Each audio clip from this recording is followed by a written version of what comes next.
And that's Devian Smith behind him on first down, and Smith's going to get the ball out of the backfield. Devian Smith over near the 30-yard line, finally ridden out of bounds by the linebacker from Houston, number 5, Tyus Bowser.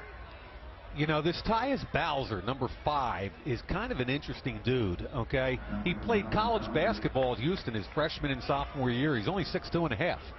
He's explosive. He's quick. He reminds me of a little bigger version of the Temple kid, Hassan Reddick, we're going to see on the other side of the ball.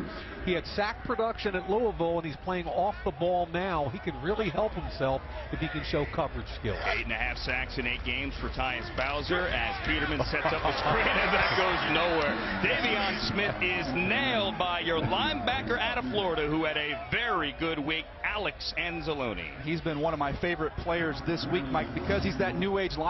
He's athletic. He diagnoses it, and then you just see the burst to close and finish right here.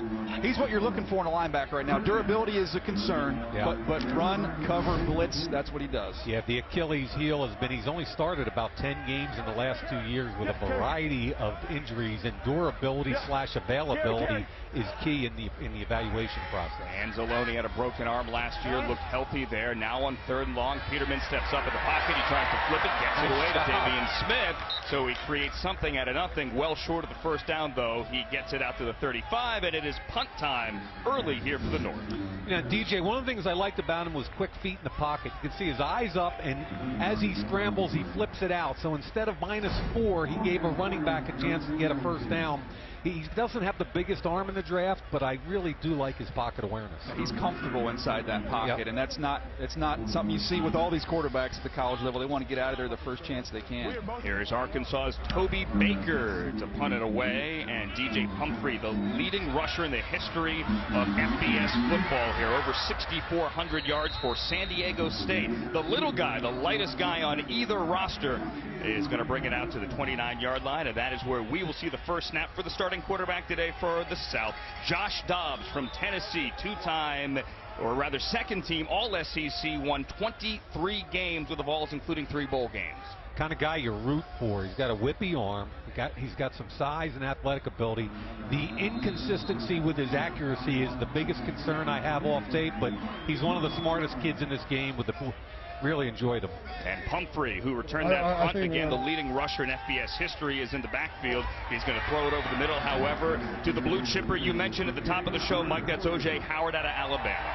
Yeah, I don't think we're going to see a whole lot of him today. That's why they got him in early the ball. I was just going to say, a series or 2. I talked to him on the field before the game, and I said, okay, when we get to the combine, give me a number on the 40, because I'm going to hold you to it. He said 4.58. So that's now the official over-under for O.J. Howard at the combine. The first week of March in Indianapolis, of course, live and exclusively here on NFL Network. Here on a second down, they're going to hand it off to Pumphrey, who checked in at 169 pounds Tuesday at the weigh-in. I spoke to him on the field before the game. He said he was 172 before he flew here, but somehow got to 169. Guy says he played most of the year at 175. I think him returning punts, Mike, we just saw him return a punt. That's where he's got to really excel at that size. At 170 pounds, it's really kind of ironic. He had over 1,100 college football touches without getting hurt. So he was available every week. He was durable every week, but you're right that he's going to be a space player. How do you find touches for him? Here he is on the carry on 3rd and 1, and he's going to find room. He's the little guy. He takes a leg, but he gets across the 45 and gets the first down to the 48. That is UConn's Obi Melifonwu, who you guys love this week. So watch this little dude scoot through a hole. This is called getting skinny right in here, but then watch number 20, Melifonwu, square him up and bang. 6'4", 219, and Melifonwu is one of the more intriguing athletes. The only thing I'd like to see there, Danny, is him to continue to bring his legs through contact. Melifonwu is one of the guys that all the scouts love this week. Made some money as the play fake on first down, the rollout, and there's Pumphrey. Pumphrey chased to the sideline by Hassan Reddick, the Temple linebacker. You want to talk about guys that made money this week? He is the high riser on everyone's draft board. Yeah, the guy that really, I think, had the best week of anybody here was Reddick. Now watch 57. If he can cover from the off linebacker position, he's going to make himself a lot of money, because at Temple, he was a hand in the dirt 4-3 defensive end. That's him flashing from the right. So if he can cover man and zone, DJ, he's kind of got a special skill set. He can play inside, you can play outside, you can do a lot of things with him. That was a gain of 9 for Pumphrey. Now it's Matt Days out of NC State into the game to the backfield, and a throw and an incompletion. The intended receiver there, number 17, the tight end Evan Engram out of Ole Miss, off his hands. Vince Beagle, the Wisconsin linebacker, of the coverage. You'd like to see him come down with that, and it might have been interference on Beagle. He might have been there a little early, but you really want to see the seam, and you're going to see him coming down the seam. You want to see that catch get finished, and I don't know, I can't tell from that angle if there's, the ball's high. I don't think he dropped a ball all week either. Yeah, that's a tough catch. Ball's high, and he had Beagle all over him. Engram looked great all week, and here's the handoff running left. Matt Days from NC State puts his foot in the ground and gets up across the 40. That ball is out. The Gideon that forced it out. And it is a turnover. That was the Michigan linebacker Ben Gideon, number 42, and a turnover, our first of the game. It looked like we had Beagle right there as well. Nice sequence for him. Beagle and Gideon involved in that sweep. It was Matt Days, the running back out of NC State. Here's a second look. Beagle got there first, and then it was Gideon behind him. Our first turnover of the day. The South coughs it up. North takes over after this at the Reeses Senior Bowl.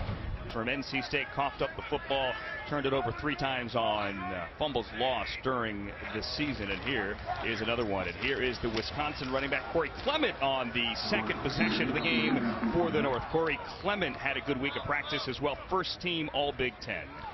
Clement had a pretty good week, DJ, and I think you and I both talked about, in 2014, he was behind Melvin Gordon. 2015, he has groin surgery.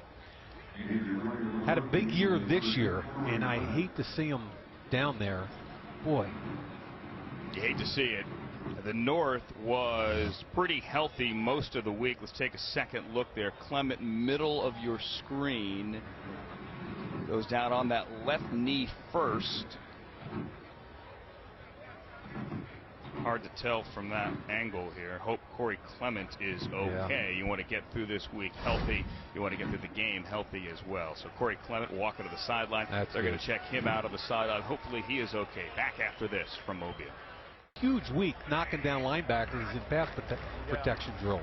The new running back is Kareem Hunt, who had a very good week this week as well. He is out of Toledo, but he had nowhere to run there as Harvey Longy, the BYU linebacker and a former running back himself, was there. Yeah, he was at Utah as a high school running back and ended up on a 2-year Mormon mission, came back, transferred to BYU, became a linebacker, and had a very active week. Yeah, he was on the line of scrimmage till the last game of the year. They put him inside in their bowl game when I had a chance to watch him. This week he spent the whole week inside. That's where he's going to play. Longy actually had 20 carries this year for the Cougars as well. That's a loss of 3 to bring up 35. That's Nate Peterman, the Pitt quarterback. He got the start today for the North. They have 3 quarterbacks, 3 on each roster, and there's Zay Jones with the catch. A first down across midfield to the 45-yard line. The tackle by Marquez White out of FSU. Zay Jones, the son of former Cowboys linebacker and 3-time Super Bowl champion Robert Jones. He's been impressive all week long. I think Cooper Kupp and Zay Jones, to me, have been the top 2 wide receivers here, Mike. And we knew when you watch him on tape, 150-plus catches, tunnel screens, bubble screens. I've been impressed with what he's done going down the field this week in practice. Yeah, I think the most impressive 2 things are his hands and his toughness. That was a gain of 14. No one has caught more passes in the history of college football FBS than Zay Jones, 399. Corey Clement back in the game. Good to see. Gets a couple of yards there. Down to the sideline, Alex Flanagan. Andrew, as you mentioned, Zay Jones, the NCAA's reception leader, but he said coming into this game there was a lot of talk that those numbers might be overinflated because it comes out of a small school in East Carolina. So he said he came in this week here trying to prove, or trying to remove, I should say, all small school doubt, and I think he achieved that goal this week. He had a great week of practice, and as DJ said, he and Cooper Kupp, I'm not sure the ball hit the ground all week. Zay Jones led FBS this year with 158 receptions. He's on the bottom of your screen as Peterman is back to throw, steps up, and he's going to run. Nate Peterman's going to slide as he gets first down yardage to the 33. Kind of confirms what we talked about with the pocket awareness, and he's got quick feet in the pocket. They've got a fullback in the game. Straight drop back, and at Pitt he was under center. He's one of the few quarterbacks in college football that's been under center, is comfortable with dropping back 5-step, 5 with a hitch, running all kinds of play action at Pitt, so he's very aware in that pocket. Let's keep an eye on the slot here on Trent Taylor from Louisiana Tech. He's been awesome all week working out of the slot. Slot left, he is 5'7", 177, but it's going to be Clement here.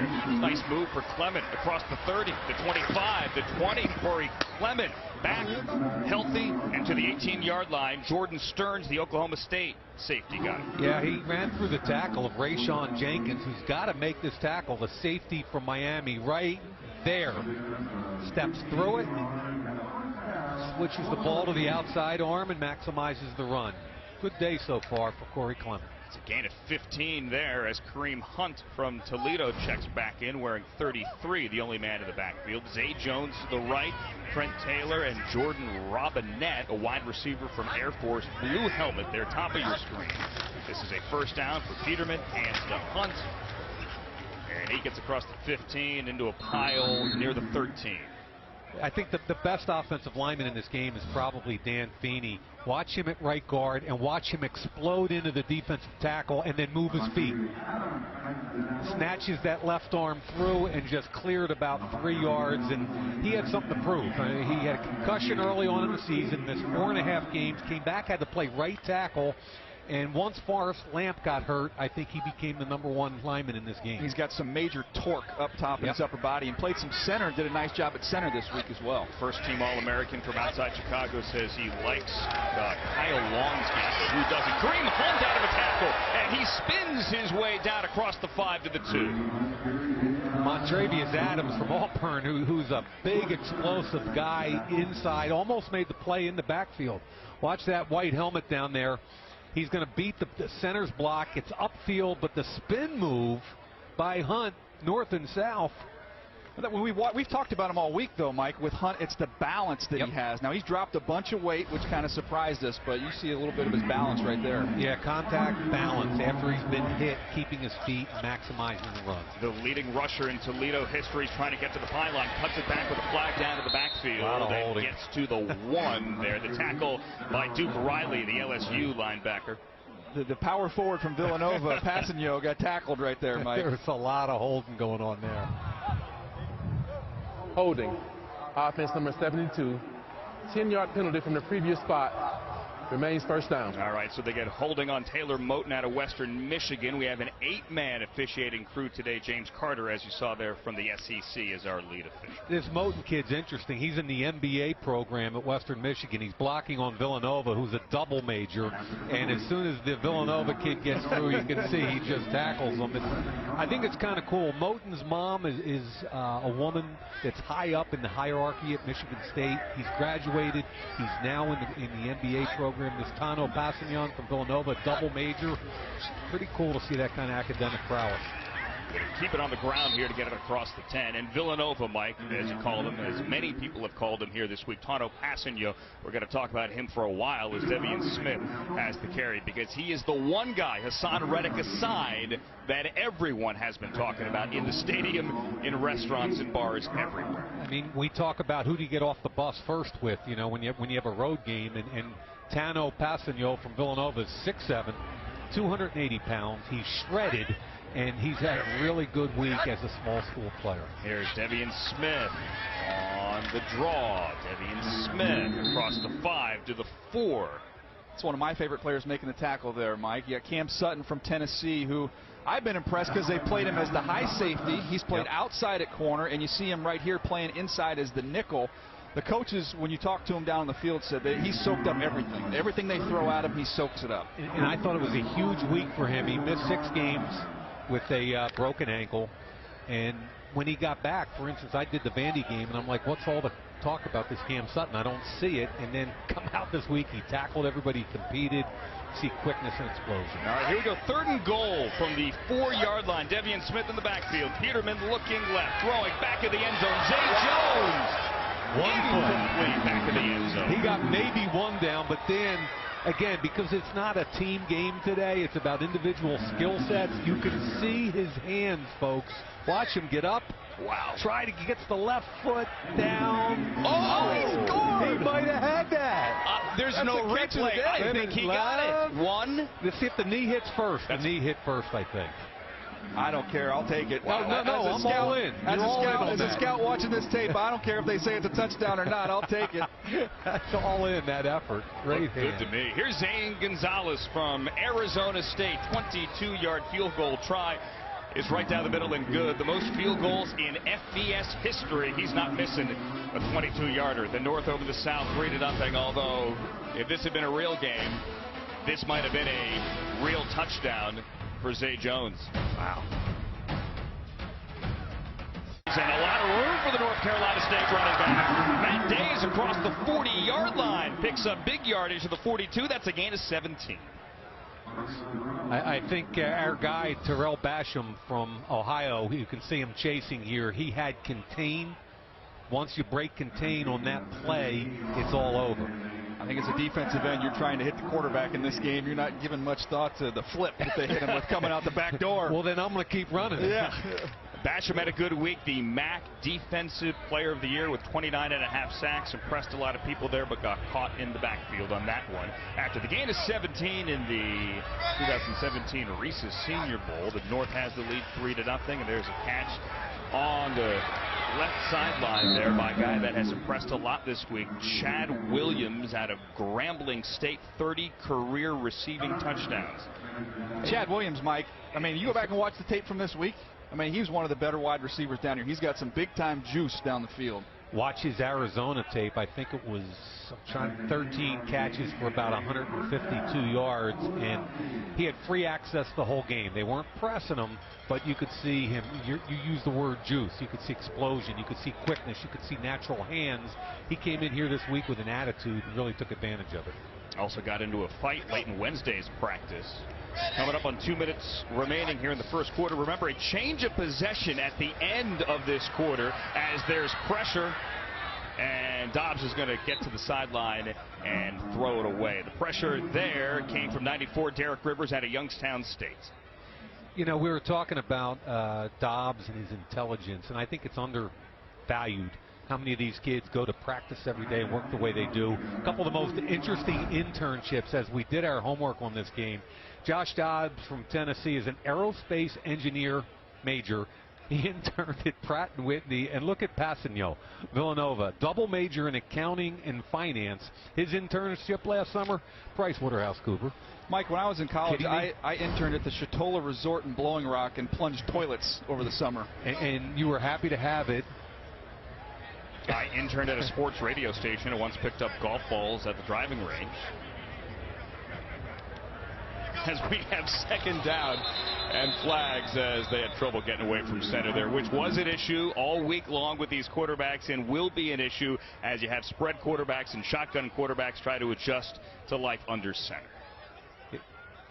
If you're a center, by the way, this week, and you've got Stevie Tuikolavatu at 6'1", 350 right on top of your nose, that'll affect the snap a little bit, too. The USC defensive lineman here. James Carter's our rep. False start. Offense number 82. 5-yard penalty. Remains second down. You get Taywan Taylor, the Western Kentucky wide receiver. Alex Flanagan. Hey guys, I won't tell you what my internship is, but it's not often you talk to a kid like Josh Dobbs and he tells you that his two favorite subjects in school are math and physics. As Mike said, he has an aerospace engineering degree, or will have that. Says once he's done with football, he wants to build airplanes. Dobbs hit as he throws. That ball is up in the air, and that ball is intercepted by Lorenzo Jerome, the safety out of Little St. Francis. He had a couple interceptions in the NFLPA game, and watch the hit coming off the edge. The right tackle got killed by the Youngstown State defensive end Rivers, and an easy pick. And 2 turnovers for the Senior Bowl, but I'll tell you what, the North getting excessive pressure off both edges. Watch Derek Rivers here working on the right tackle, Justin Senior. Senior's going to overset, and when I say overset, too far upfield. Now watch him come back underneath, and then again down here. Both defensive ends creating pressure. Ball gets thrown up in the air. Easy interception for the kid from St. Francis. That's his 3rd pick in postseason game. Basham had nice pressure there coming off the other side. There was a meeting at the quarterback. They lost contain a little bit at the early part of that drive, but then they were able to box in Josh Dobbs. Lorenzo Jerome, first team All Northeast, 18 career interceptions, and he has one here as well. Nate Peterman, the Pitt quarterback, out for another series. 4 for 5, 20 yards. Devian Smith, the Michigan running back, behind him, and a Michigan wide receiver, Amara Darbo, gets that right past the sticks, a gain of 11 to the 39 for a first down. And they're going no huddle here. It's going to give Nate Peterman a chance to control the offense. I think it's a great idea. Defense hustling to catch up. Nate Peterman out of Pitt. As we're inside of 2 minutes to go here, there's a change of possession at the end of each quarter. That's why they're going hurry up. Michael Roberts, the Toledo tight end, we saw him last week at the East-West Shrine game as well. Had a good week down there and got kind of the promotion to the Senior Bowl, and he's had a pretty good week of practice since he got here. And I'll tell you the story about the kid. He's a great story to root for. 2nd and 4. Incomplete in between two guys, Cooper Kupp and Trent Taylor. So this young man, Michael Roberts, who as he's growing up, his dad was in jail, his mom raised him, had a very, very troubled youth. His senior year in high school, his grandma passed away, his brother was shot and killed. He eventually walked on at Toledo, paid his own tuition by moving pianos, waiting tables. He eventually earned a scholarship, and his mom, Maria Young, worked 3 jobs. 7 days a week trying to help him get to his dream. I talked to him before the game. He got his degree in December. Good for him, and he is now on the verge of the National Football League as Peterman takes a hard hit and he goes down to the 43. However, there's a flag in the backfield on the 32. Dalvin Tomlinson from Alabama got there. Well, we got another holding penalty here. The first drive, they held on almost every play and got away with it. And then we've seen a couple flags come out. I think might have hands to the face on this one. That's what the initial signal was to the sideline. Hands to the face. Offense number 72. That penalty is declined. 4th down. So it's going to be 4th down, second time Taylor Moton's been flagged. He had a good week, too. Moton, I was pumped watching him during the week of practice. Now he's got a couple penalties so far tonight. I watched his tape before getting here, and I thought he did a heck of a job. Matter of fact, his Illinois tape was really good because he handled Dwayne Smoot, who's also in this game from as a defensive end from Illinois. We got Pumphrey returning again. Here we go. DJ Pumphrey, the leading rusher, back to return is Baker, the leading rusher in FBS history. Tries to get to the sideline, doesn't get there, but your guy, your safety, John Johnson from BC, wrestled him down. Hey guys, we are in Mobile this week. Next week, however, we are in Houston. Nobody gets you closer to Super Bowl week than NFL Network. Live coverage from Houston all week long, including Super Bowl opening night and the most game day coverage anywhere. Super Bowl week starts Monday, coming up on NFL Network. Notable New England Patriots that played in this game in the Senior Bowl. Well, look at all those guys from last year. Cyrus Jones, Jacoby Brissett, Malcolm Mitchell included as O.J. Howard, who we thought might only be in there on the first possession, is back out there, and the Alabama tight end has his second catch for 5. I just love his attitude on competition. You know, he didn't necessarily need to be here, but he's finishing it out. It's awesome. So this is a 2-minute drive here. Remember, it bears repeating that at the end of the quarter, you turn it over. Ball to the sideline and a catch there by Texas A&M's Josh Reynolds. Josh Dobbs still in at quarterback. I thought Josh Reynolds had a better week than I was expecting. He came in here, he's long, 6'3", 187, really good catch radius, and I thought he had really good hands, was very physical, and a better football player than I expected to see, DJ. When you're tall and long like that, sometimes you watch him on tape, you don't think they're really moving. You see him in person, you can appreciate his speed a little bit more. 3rd and 1, and we have movement. That was the left tackle out of UCLA, Connor McDermott. False start. Offense number 68. 5-yard penalty. Remains 1st down. The season started out tough for Connor McDermott because they opened with Texas A&M, and he had to handle who I think is going to be the #1 pick in the draft, Myles Garrett from Texas A&M, and Myles Garrett just dominated that football game. McDermott at 6'8", sometimes struggles bending and moving, and I think he's got to do a better job of using that length. And gives his team now a 1st and 15 with 39 seconds to go in the quarter. And on 1st and long, Hugh Jackson is going to hand it off. And there's DJ Pumphrey, gets the penalty yardage back and an extra yard to the 39. Officially a gain of 7. Clock is moving here, coming up on 20 seconds remaining in the quarter. Dobbs, Pumphrey, who has been busy again today, gets out of bounds near the 45, and the clock will stop at 18. They've done a nice job getting Pumphrey in the route. When he's in the route, he has the advantage. When you hold him in at pass protection at 169 pounds versus 240-pound linebackers, obviously at a disadvantage. So if you're going to have him in the game, get him out in the route. And if he's in the game, NFL teams will be in scat protection, which means everybody's out and it's only 5-man pass protection. Well, he is now out, and now Jamal Williams is in on 3rd and short. That was a gain of 6. This is 3rd and 2. And Dobbs hits O.J. Howard, the Alabama tight end. Gets to midfield and gets the first down to the far side 49-yard line, but that clock is going to tick down. Do they have time for one more play? Again, change of possession at the end of the quarter. That clock hits 00. They're going to let him run it. Josh Dobbs guns over the middle, and O.J. Howard brings it down again. His third catch on this drive, the 30-yard line. Down. He gets up, Mike, and carries it across the 25 to the 24 for a gain of 20. But that is the end of the quarter, and that is a drive for naught for the South. So we have 1 quarter in the books. The South trailing, the North leading. We have a field goal. We have a 3-0 game at the 2017 Reese's Senior Bowl.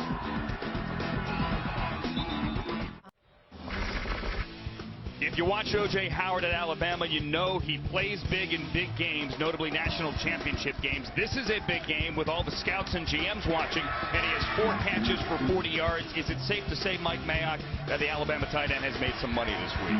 Yeah, I think we talked about it all week long. He and the kid from Temple in the North were the 2 money makers. O.J. Howard, we've talked about him. Tre'Davious White, potential first-round corner from LSU, had a great week of practice. Not here for the game. Evan Engram, DJ, I think he's at least going to be a 2nd-round pick, if not more. He'll blow up the combine. Casey, the corner from San Diego State, had great feet to change direction, and quick tackles that can penetrate and affect the pass game always rise, and I think Carlos Watkins had that kind of week. All right, here we go. Josh Dobbs with time over the middle to Jamal Williams, and he gets absolutely leveled by Jordan Herdman, the linebacker out of Little. Simon Frazier's dad played in the NFL and the CFL. He was born and grew up in Canada. Yeah, Canadian kid. And he was a late ad for the game, and look at the hit. Williams tried to make the move. Wow. Moral of the story for young running backs, keep your feet on the planted in the ground. Wow. All right, so that's a gain of 4. Now Jamal Williams gets the carry, the leading rusher in BYU history. He's going to get across the 30 near the 32-yard line. Jamal Williams, nearly 4,000 career rushing yards. And when he's healthy, Mike, this dude runs hard. I know he just took a lick, but he delivers a lot of licks. You can watch him against Arizona. He breaks 6 tackles on 1 play, catches a screen pass. He's one of my favorite players in that mid-round range. I think you probably see him in the 4th, 5th round, but he's going to be a nice piece to somebody's backfield. Yeah, 1 cut and go, downhill guy with an edge. Really good feet, I thought, in the hole for a big guy. 3rd and 3, Matt Days now checks in at running back. Dobbs gets it away, and his pass is complete for a first down to Taywon Taylor, the Western Kentucky wide receiver. Gets to the 46 2 times. First team All-Conference USA. He's just going to run down in here, and a little slant versus off coverage. When the underneath guy clears, the ball's put right on his helmet. Good throw and catch. Taywon Taylor, 2 consecutive years at 1,000 plus. He can run routes, and against Alabama this year, he had 9 receptions and actually dropped 2. He could have had 11. 17 touchdowns for Taywon Taylor in each of the last 2 seasons. He's on the right, a play fake and a throw to Josh Reynolds out of A&M, and he's going to get wrestled down across midfield by a guy who had an interception earlier, Lorenzo Jerome. When Dobbs throws in rhythm, okay, why this would be a little quick play action, Beagles coming off the edge, but when he can hit the back foot and ball out, that's when he's most accurate. when you have to go to the second or third progression, that's when his footwork gets all out of whack, and then he wants to be an athlete and get out. And so that first look, throw, timing, and rhythm is really good with him. Second catch of the day for Reynolds. It'll bring up 2nd and 3. A play fake and a screen to the far side of the fullback, Freddie Stevenson out of FSU. Breaks one tackle. Freddie Stevenson has some moves across the 44 first down. Might need to get some oxygen for Big Stevie, our nose tackle from USC. 350 pounds chasing that thing all the way down the field. They're going to pull the guard for some misdirection. Fake it, and now there's Big Stevie in the middle. He's had about enough. Stevenson's a fullback that's a lot more athletic than your typical big boxy fullback. Okay, makes Rivers miss, gets up the field. He catches the ball well, and I think he's the kind of guy, DJ, that in the fourth quarter, if you got to run the clock out, he can dot the I and come downhill and run the football. Stevenson only 14 carries, though, last year in Tallahassee. Reverse, that's Josh Reynolds. It's snipped out. Josh Reynolds will break the tackle and loses the football. Ball's on the turf on the far side, 41-yard line. Once again, Lorenzo Jerome is in the middle of it. Hey, Lorenzo Jerome not only was contained, but when he missed the tackle, he came back and made a strip later. I mean, that's beautiful.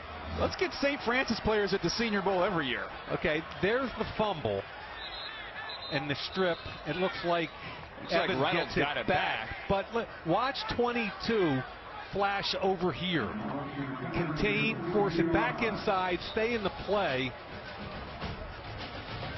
Looks like Reynolds has it, but we have the other offense coming on the field. Is that a turnover? I don't know. Find out when we get back. It shows a lot about his competitive nature, his character, and I knew that if he would come to this game, that his talent would really shine through during the course of the week, because he is a hard worker, and I just thought that this would even build more momentum for him as he goes into the combine and on into the pro day. So to me, he's been really the standout player of the entire week. Phil, you spend so much time really finding these players that you're going to invite to the Senior Bowl. Who else really stood out for you this week? Well, I thought Cooper Kupp, the wide receiver from Eastern Washington, he was terrific for 3 straight days, very consistent as a pass catcher at wide receiver. And then how about Hassan Reddick? He was a defensive end at Temple. I saw them play Memphis on a Thursday night, talked to his coach and said, do you think he could stand up and play linebacker? Because I do.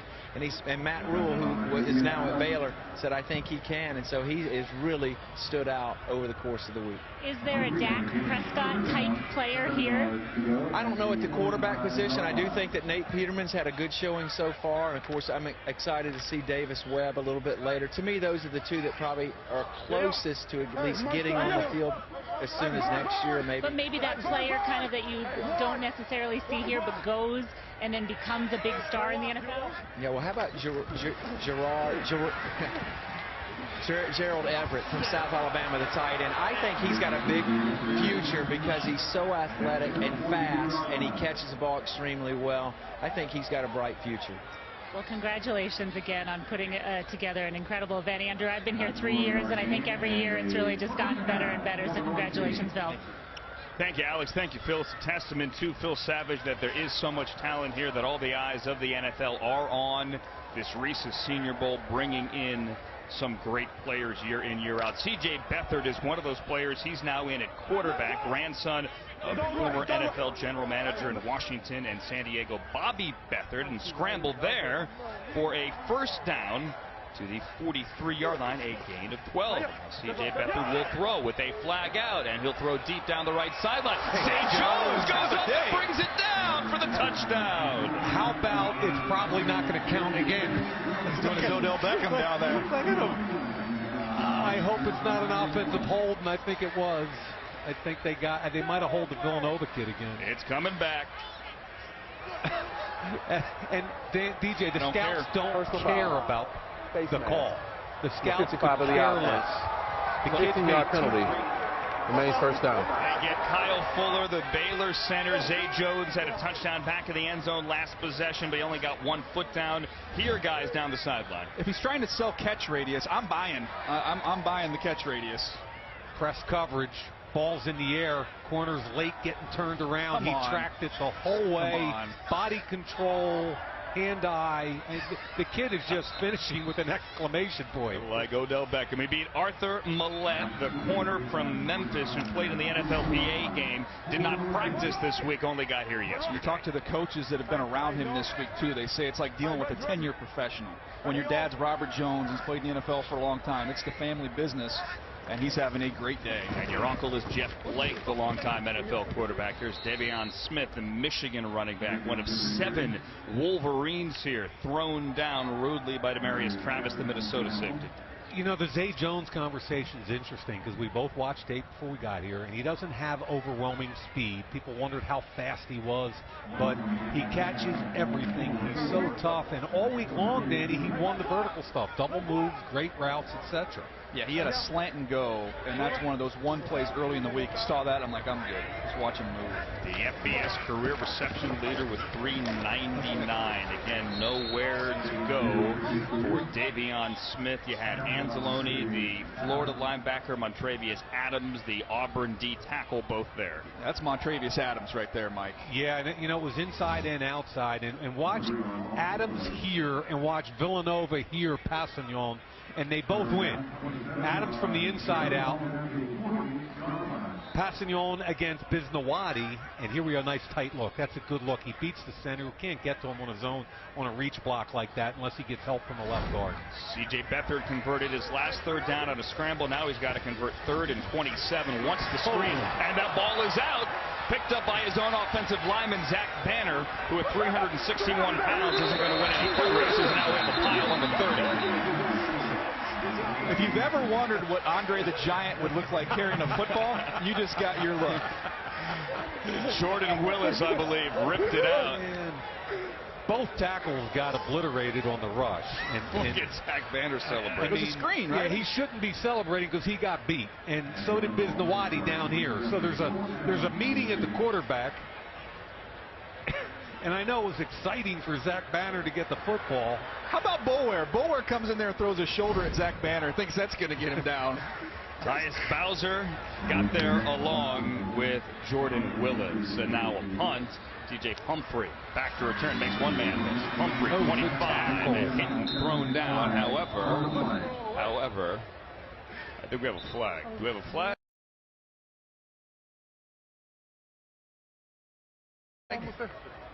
There is.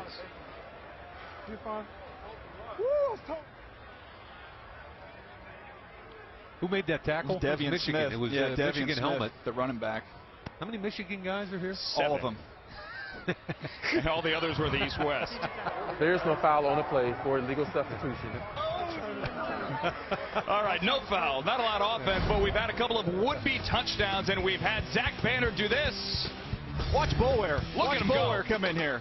Nah. That's not going to get it. Help! Everyone on Zach Banner. Legs been dead at all?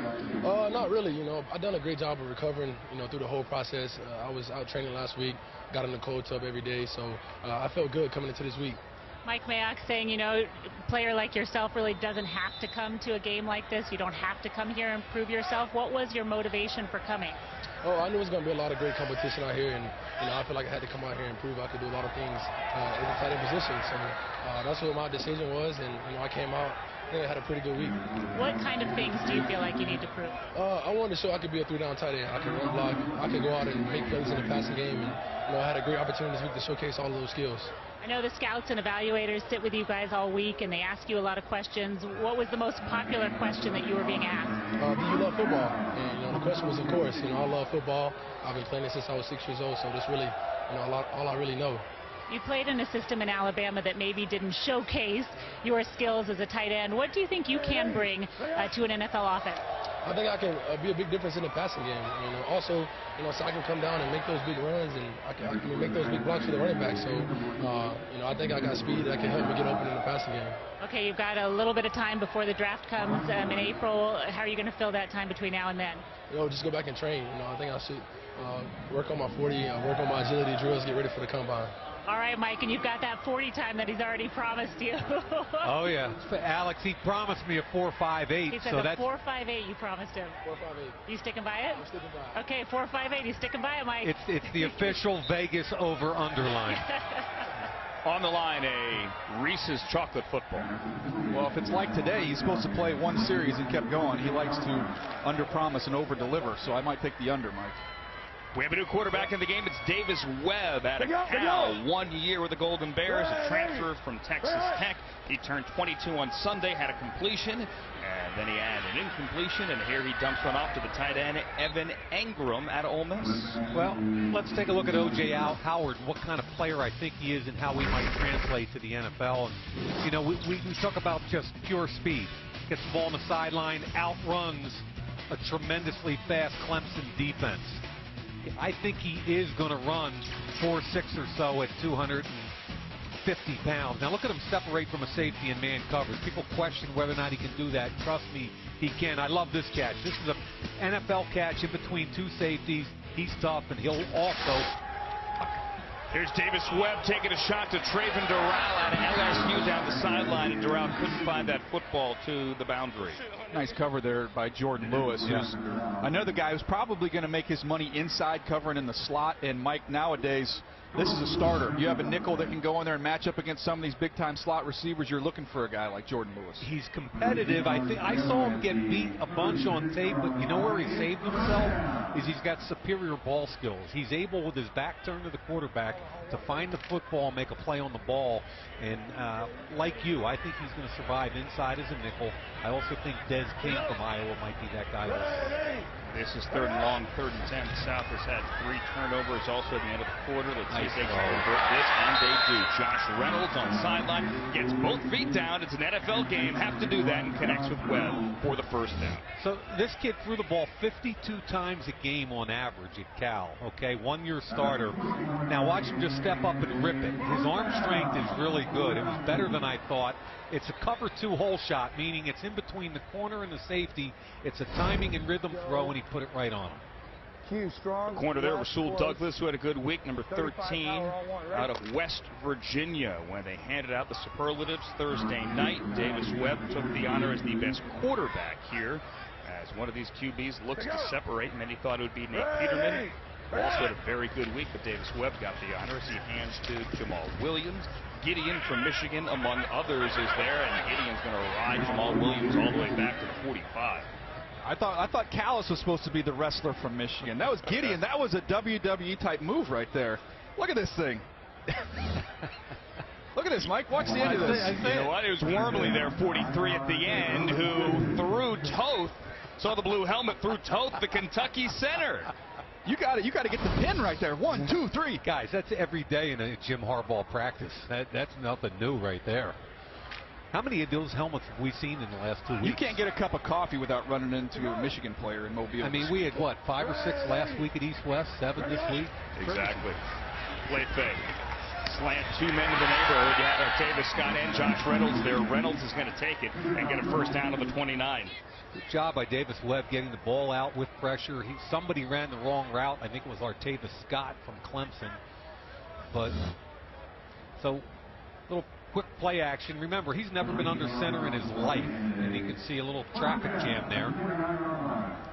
Artavis Scott, this guy right here, first ever 3rd-year junior to play in the Senior Bowl. Why? The kid graduated from college in 3 years, therefore he was eligible. Now we got twins left, twins right, 2 receivers either side stacked with Days in the backfield, and Doral is going to get it. And good play there by Brendan Langley, the corner from Lamar, to get up there and make sure he's going nowhere, but there is a flag, a late one on the 24. I think they got Ingram out there. It's just a run-pass option when they go double wides like that. He's either going to throw a bubble screen or hand it off inside, depending what the count in the box is. John Fox says, back him up. Pass interference. Offense number 17. 10-yard penalty from the previous spot. Remains first down. Evan Engram is a first-team All-American and first-team All-SEC. He's got skills, that kid. DJ highlighted him at the top of the show. Jordan Reed, who we talked about, has become a Pro Bowl type tight end in the league. I think this kid's more explosive. Jordan Reed ran 4.70. What do you think he's going to run at the combine? I think low 4.6. Yeah, I agree. Not a great blocker. Here he is. Is that him there in line? Look how deep Yes. the safety is, Mike. Ingram is tight to the right as Davis Webb is going to take a shot. Traven Doral, one hand, can't get it. Again, the coverage, Brendan Langley out of Lamar. Brendan Langley's an interesting story. Began his college career at Georgia, then ended up transferring to Lamar for his last 2 years, Mike. And now he's a big, long, athletic corner. It's not always perfect technique, but you see the ability to recover right there, and he also returns punts. So you're drafting him somewhere in that 5th, 6th round range as a developmental player, but you got a big corner, you got something to work with. Yeah, he's 6 feet with long arms, and when I did his tape at Lamar, he was much more comfortable in press coverage. I thought he was awkward in off coverage, so we're on the same page. Long press corner, you got to take advantage of his physical skill set. A former wide receiver, as you said earlier, 2:40 remaining here in the first half. And the South and Hugh Jackson are going to burn a timeout. We'll take one as well. It's a 3-0 game. Let's see if the South can get some offense going across midfield when we get back. Here we go. Gun, double left, off bar, 75. Wide dump screen left on one. Ready? Wide dump. Ready, on.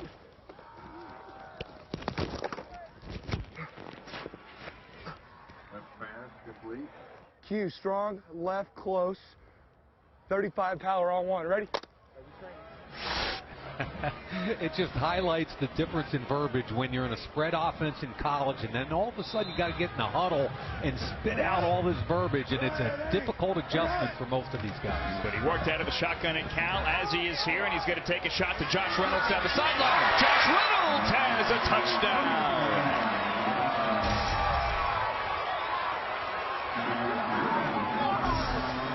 From Texas A&M, he beat Brendan Langley. Protection held up. Check out on this side over here. Left tackle stays with a good power step. That was the Troy kid Garcia who power stepped to the inside to keep the pocket clean. And here's your guy Langley turning and running, but where's the football? Nice throw, nice catch. Nice job of stacking that corner, getting on top of him, and kind of slowing down, just tracked it naturally. Nice job. And they're going to go for 2. Josh Reynolds had 30 touchdowns at A&M, second in school history. And Josh Reynolds gets in from 39 yards away and now is lined up to the right here as Hugh Jackson's going for 2. Fade to Reynolds again in the corner. Does he get the feet down? Nope. Said he was juggling that football. He must have been juggling, yeah. Good. I'm happy for this kid. I thought he struggled in press coverage against Alabama, and that's going to be the litmus test ultimately for him. I think his career is going to be determined by how well he can be quality press coverage. Here he is at the bottom. It's a little fade. Your kid from Lamar, Langley, has got to get hands on. Yeah, if we're going to go up there and press, let's go ahead and put our hands on. And there's the juggle late. Good call. But, yeah, if you're going to get up there, especially in the red zone goal line area, you have to get hands on. No free access. And give Langley credit there. Got his hand on that ball, even though Reynolds got the 2 feet down. Was able to scrape it out of there, caused a little bit of that juggle, and you take the 2 points off. Now, we have some somewhat different rules for this, the 2017 Reeses Senior Bowl. They had to go for 2 there. The rule is in the second quarter, you must go for 2. Why not? So it's 6-3. Now C.J. Beathard is in a quarterback for his second possession. Play fake to Kareem Hunt and a rollout. He has Rogers short, looks long, and then throws back over the middle, and that ball is it caught? No, it's going to be incomplete. The intended receiver there, Jeremy Sprinkle, out of Arkansas, the tight end. Watch Eligwe from Georgia Southern, who's number 57, on this misdirection. He's got that covered. That's who they wanted right there. So now the quarterback's looking, and late, Beathard throws it out. It's a tough throw.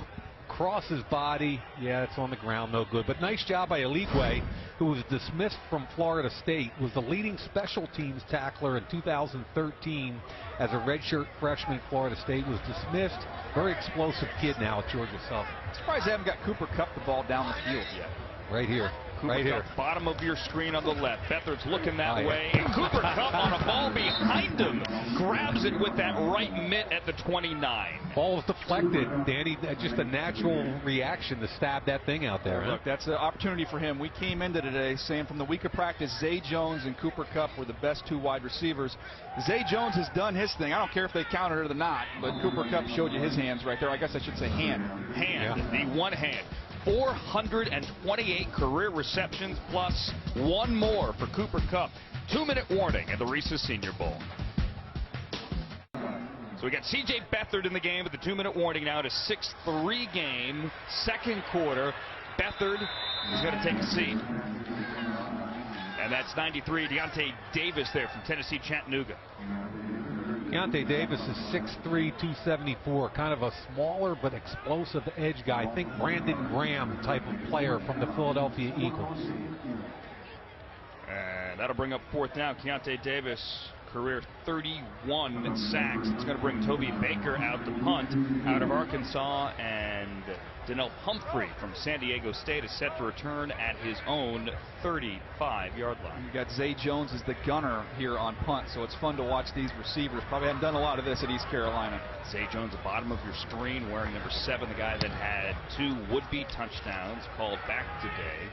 One of them with him being out of bounds. Here's Humphrey. He's got the edge. Humphrey, 50, midfield, 45. Humphrey to the 40-yard line before finally being brought down by the linebacker 52, Jordan Herdman, and John Johnson, the BC safety. Artavis Scott got a good block there. So when you talk about players, the key is, how do you develop them once you draft them? It's a coordination between the personnel and the coaches. And here's some guys I think make sense. Bassignon from Villanova, we've talked about, all kinds of talent. Langley from Lamar. Dobbs and Webb were developmental quarterbacks. I think down the road, 2 to 3 years, size, arm strength, etc., could match up as potential starter traits. South had nothing going on offense, get the touchdown, and now they're moving again. Fred Ross, beg your pardon, from Mississippi State with the catch to the 25. Fred Ross can play outside, can play inside, doing a nice job in the slot right there. And we are inside of a minute to go. Clock is at 47 and moving as the South tries to get lined up. 1 timeout remaining. Davis Webb steps up in the pocket. Davis Webb is wrestled down at the 25-yard line with Stevie Tui Colavato there. When you look at Webb, compare him to last year to Jared Goff, I think he's bigger. I think he's got more arm strength. Goff, though, just a more athletic guy. I think he's a more purely accurate thrower. Beg your pardon, that was Jaleel Johnson. Now pressure off the edge, and Webb's going to go down the left sideline this time. And incomplete for Williams, Chad Williams out of Graham. Clock is stopped at 19 with a 3rd and 10. Coming up at the half, back to the studio in Los Angeles. NFL Total Access at the half. Cole Wright, Heath Evans, and Terrell Davis in studio. They've got the Temple kid, Hassan Reddick, coming off the edge right now, which is what he did at Temple. So he's coming off the edge and playing linebacker. On 3rd down, the throw to Ross. Ross is brought down on the 20. They needed 10. They're going to get only 6. And we're going to call timeout with 10 seconds to go in a 6-3 game, and 4th down and 4 coming up. Kind of a cool use of Reddick, and it shows what NFL teams will do, situational football, and how the more you can do. And that's the kid we thought might have had the best week. And he was a hand in the dirt 4-3 end at Temple. They asked him to step off the line of scrimmage and play inside linebacker. He lit it up. Great coverage. And now, DJ, critical pass rush situation, he's been the hand in the dirt end again, which just adds value, man. I think Reddick and Zay Jones, from what they did during the week and then watching what they're doing out here today, help themselves more than anybody. Hugh Jackson's going to bring Davis Webb to the sideline, send out Jake Elliott, his kicker from Memphis. Jake Elliott broke Steve Gostkowski's school career scoring record. This will be a 37-yard field goal try, but not before. Oh, wow. A timeout. We're icing now in Mobile. How about that? Temps were in the 40s today. Look, coaches are laughing. Look at you.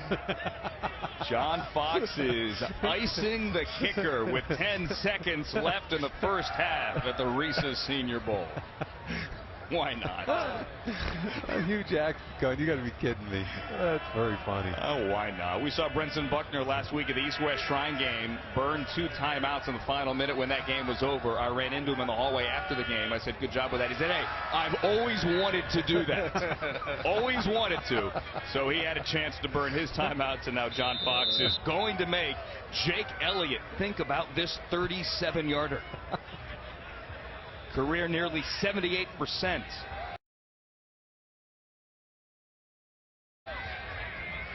The hold from Justin Vogel out of Miami, and the kick is up, and it is through the uprights.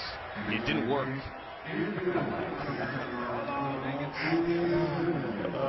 The South started slowly. Get a late touchdown there by Josh Reynolds, and then the field goal here by Jake Elliott in a 9-3 game. The irony of this first half is I think the MVP of the first half didn't have a reception. It's Zay Jones, who caught 2 touchdown passes, both of which were disallowed. And he had an unbelievable half, and all he did was confirm what he did all week long. He's a top 100 pick in this draft. You know, last year, guys, we did see a Hail Mary. Jeff Driscoll out of Louisiana Tech threw a Hail Mary. Now they're all the way back on the 25-yard line with 6 seconds to go. But maybe some trickery. Let's see what C.J. Beathard has in him. With Willis rushing off the edge, that ball's out. Jordan Willis took it away, but Davion Smith, the Michigan running back, is going to fall on it at the 24, and that is the end of the half. I tell you, the left tackles and both tackles on each team are having trouble blocking off the edge. This is Biznawadi from Pitt, who struggles with speed. Willis just ran right around him, stripped the football, and that's happened all day long. So the South has the lead, 9-3. The head coach of the South with Alex Flanagan. John Fox trying to ice your kicker. What's that all about? I told him he was icing our kicker. Obviously, it's a good competitive game for the guys. Again, we had to quit turning the ball over. I think we would have scored a couple more times if we hadn't have, but it's been fun watching the guys compete. You burned him, though. Your kicker makes it. Yes, he does. Absolutely. That's what we're looking to do. A little bit of a slow start. You've been able to work with your quarterbacks all week long. Mm-hmm. What are you learning about them here in a game? That they're competing. You know, I thought Josh did a good job, other than, you know, he couldn't control him getting hit in the ball, flipping up in the air. But I thought he ran the offense, moved the ball, did the things that we thought we could do, and he did a good job. And then, obviously, Davis, hey, touchdown. That's what it's all about. All right, Hugh, thanks. Back up to you guys. Thank you. All right, Hugh Jackson's team, the South, has the lead over the North, 9-3. We're at the half at Ladd People Stadium in Mobile, Alabama, the 2017 Reeses Senior Bowl. After the break, we're dancing back to the studio in L.A. for total access at the half. One would have to assume it's a Get a chance. That's to encourage these returners to take it out. Exactly. Zane Gonzalez, the kickoff. Artavis Scott from Clemson, little slot receiver, is not going to get a chance to return out of the side of the end zone. And a touchback to start things off. Davis Webb is talking to his head coach, Hugh Jackson. 7-10, 116 in the game's only touchdown in the first half. What do we think of his performance? Yeah, continuation of the week, and I think DJ and I both felt that as a developmental guy, big enough, strong enough, a lot of arm strength, quick release. I think he and Dobbs both had solid first halves, and let's see what happens here. I think him and Dobbs, too, when you talk to scouts that have gone on those 2 school calls, say these are the type of kids coaches are going to want to work with. You got to kick them out of the facility. Their work ethic is outstanding. Starts with Taewon Taylor, wide receiver, Western Kentucky. To the right, to the left, trades to Rao from LSU, and there's the running back, Jamal Williams, who flares out of the backfield. He is from BYU, and the tackle over there by the safety, Nate Gary out of Nebraska. Well, bootleg to start it off. Good job by Gary coming up, and Gary was an explosive safety. Did you get a chance to see his tape, DJ? I have not. He's one that I got to do. He's kind of interesting. He's 6'2", 214, 13 career interceptions.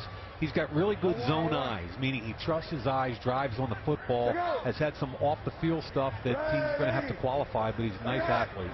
Didn't play in the bowl game there at the end of the year for Nebraska. Tweeted that he had been ruled academically ineligible. Yep. Nebraska said it was a violation of team rules. Jamal Williams, 5 yards through the air and then 4 yards on the ground here on second down instead of 3rd and 1. Watch Isaac Rochelle's hands right there. Just jack back the offensive guard. You want to talk about heavy hands. That's what DJ and I mean. When you stab like that and you see the head snap back, you know guy is really strong, powerful. Scouting, you talk about shock and shed. You saw the shock right there. So heavy hands has nothing to do with picking up the check at DJ doesn't know the definition of that. I have light hands. I'm not going to lie. You got alligator hands, dude. Paying tolls as well last week in Florida. Jamal Williams, 2 yards at a first down. Boys, I'm not getting that Mayock money. I got got 4. You don't want Mayock money. I got 4 kids. You don't at home want now. the Mayock money. No, Daddy's got to bring some presents home for the kids. Yeah, go get a T-shirt. Mike, very generous this week picking up dinner. Thank you, sir. Absolutely. I mean, I'm the old guy. Old guys always do that. You said it, I did. Old guy rule. Traven Doral wide to the left here on first down. Davis Webb chucks it down the right sideline and well over the head of Taywan Taylor. Yeah, you're looking for the hole shot again in between the corner and the safety. And took a little hit there. It's funny because this offensive line is struggling to hold up. Watch Beagle up top. He beats the right tackle very easily. Makes a hit on the quarterback. That's Robert Leff, a late add from Auburn. Leff's a one-year starter at Auburn at right tackle from nearby Fairhope across the bay. Was a late add with some injuries here as the South really had to deal with a lot of injuries, especially on defense, but Leff was a late add on offense. Forrest Lamp, most notably from Western Kentucky, highly rated offensive lineman coming in, had to leave after only one day of practice. So 9-3, second and 10 early on here, third quarter from Mobile when we return. You've seen the players wear, but that's actually the insole, so that is amazing, you know, from a brand. On this side of their uniforms, I don't know if you guys have noticed, they've got the little Reese's peanut butter cup there too with their number. Yeah, absolutely, and on the other side of the shoe, so on the left side of the shoe, there's also the cup with their number, so amazing. Some very good branding, but really Reese's has been part of this event for 4 years now. Tell me a little bit about what makes it special for your company. Yeah, so first is the city of Mobile does such a fantastic job. They really paint the town orange for us. But I think what's most important is these young men are some of the best football players in the country as they prepare for the pros. They touch the community, but most importantly, the community touches them. And, you know, we had an opportunity to take 3 of the young men to a local elementary school, host a press conference. You know, when we speak to them, so Moten from Western Kentucky, he said it was the best thing and the best experience he had here. And I think from a brand perspective, from the Reese's team and the Hershey Company, that is what we're about, being able to touch the community. And you feel that here. I mean, we saw all the guys being introduced today, and they're paired up with one of those kids from various organizations, and you can just see the kids kind of shining. Absolutely. It's a time where they might not have this opportunity again in their life, and for us to be able to be a part of it, it is so special to give them an experience that they'll forever remember, but also the players will forever remember. Anna, can we help DJ upstairs, because he was just saying Daddy's got to bring the kids a few things home. DJ, you think the little Jeremiahs might like these at home?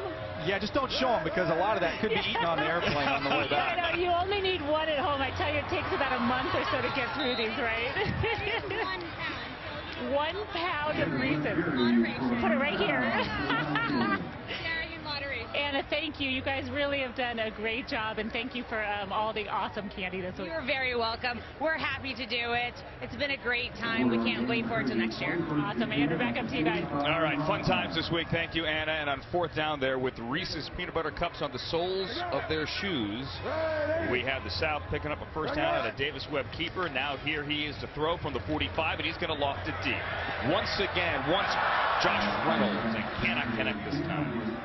Yeah, you got to connect there, and that might be a situation where 2 players don't know each other very well, but Reynolds is wide open. Slant and go, known as a sluggo. Kid Langley was beat for the second time. Ball's thrown over. That would have been a great catch, but Davis Webb's got to make a better throw there. And Langley is a classic case of you like his feet, you like his hips, his athleticism. His eyes have got him in trouble a couple times today. He's much better pressed than he is off. He struggles when he's off. Davis Webb 8 of 13, 121 and a touchdown. Now on second down, throws it left and throws it complete to Fred Ross, the leading receiver in Mississippi State history.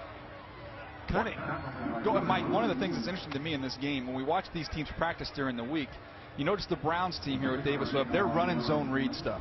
The Bears haven't, and so far in this game, that's been a nice equalizer for them in the run game, as well as even we saw an RPO a little bit earlier, run pass option. Correct. It's been good to them.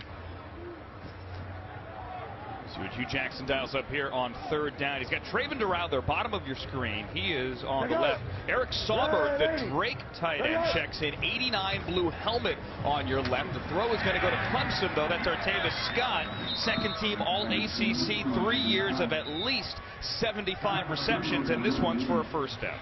really interesting player because at Clemson, it was all space touches, meaning bubble screens, tunnel screens, jet sweeps. He really didn't run routes. So he had to show he could run routes. And I think the other thing, DJ, and I just think it's really cool that the kid graduated from college in 3 years, committed to the NFL, and was able to play in this game. Little flip to Donnell Pumphrey, trying to get to the outside, chased by Rivers, and hemmed in and hit hard there on the 38-yard line and knocked out of bounds after a short game. It's Obi Melifonwu again from Connecticut. Yeah, Derek Rivers, the guy chasing from inside out on the line of scrimmage, 6'4", 250, Youngstown State. They played the national championship game for Division I AA. He had 38 sacks at Youngstown State. Probably projects potentially as a 3-4 outside linebacker, but you know his ability to rush the quarterback sets him apart. Had 2 13-sack seasons. Kept the running back along the line of scrimmage. No gain there. Pumphrey still in the game on second down. Webb being chased by Rivers, and he's going to throw him down back across midfield. Connor McDermott, the left tackle, again, we talked about earlier, will struggle with some speed. Here he is here, and here comes Rivers. Now, part of what happened here is when the quarterback escapes, it makes it easier with the outside path for the defensive end to get there. If he steps up in the pocket, it's a different conversation, but because Isaac Rochelle was pushing the pocket inside out, there was no place to go. McDermott underset there, too, and just didn't keep square and gave a little short corner there. The result is a loss of 10. Matt Days into the backfield now at running back. Webb fires. Ross again caught it in his right hip pocket. And after the loss of 10 on the sack, they get it all back and get a first down to the 21. Yeah, Isaac Rochelle from Notre Dame getting immediate pressure on the quarterback. He hangs in and makes the throw, even though both Iowa, Jaleel Johnson and Rochelle, and look at the throw right on him. Yeah, you talk about you're evaluating quarterbacks. You got to be willing to take your medicine. And he stood tall in there, knew he was going to get hit, showed some anticipation and some big-time velocity there as well. Really good throw. Davis Webb has 165 yards. That's more than the other 3 quarterbacks in this game combined. Hands to Days running left with some room. Days across the 20 to the 17. Days and Williams, the tailbacks on the big tailbacks on this team, really run with power. The reason I like Days is because I think he's a third down change of pace guy, about 208 pounds, catches the ball well, and a very good pass protector.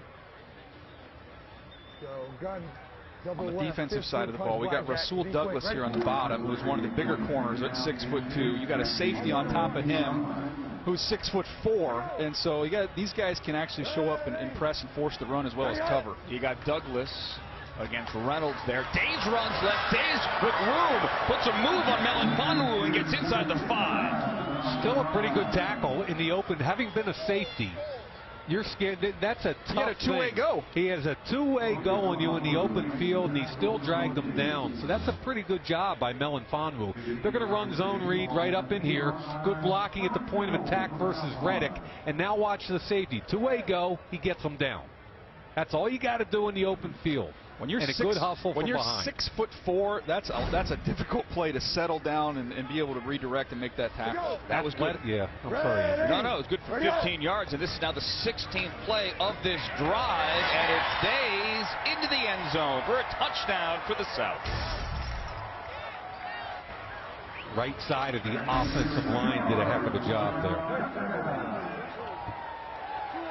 Matt Days, second team All ACC, 34 career rushing touchdowns. You see Toth, the center, nice job pulling out. The right number 72. Good job.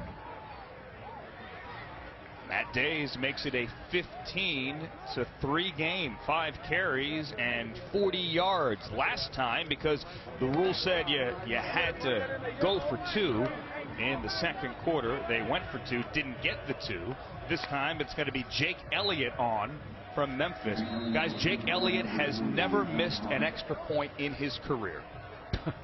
202 at Memphis. Now, granted, this is a longer NFL 33-yard extra point, and it's right down the middle. You thought I was going to jinx him. Hey, Andrew, I know you're a Browns fan. Yeah. This might be your year. 16-3 Brownies. 16-3 Browns, or the South. I've heard it both ways. Matt Days into the end zone. 6:29 remaining here in the third in Mobile. Browns also, as you said, have 12, Mike. So if they don't want the quarterback there, they could use draft capital to move back up, or simply wait for the guy at 12. Sefo Liufau is the new quarterback. Joe Thomas, I think, had an interesting quote, Andrew. Penalty.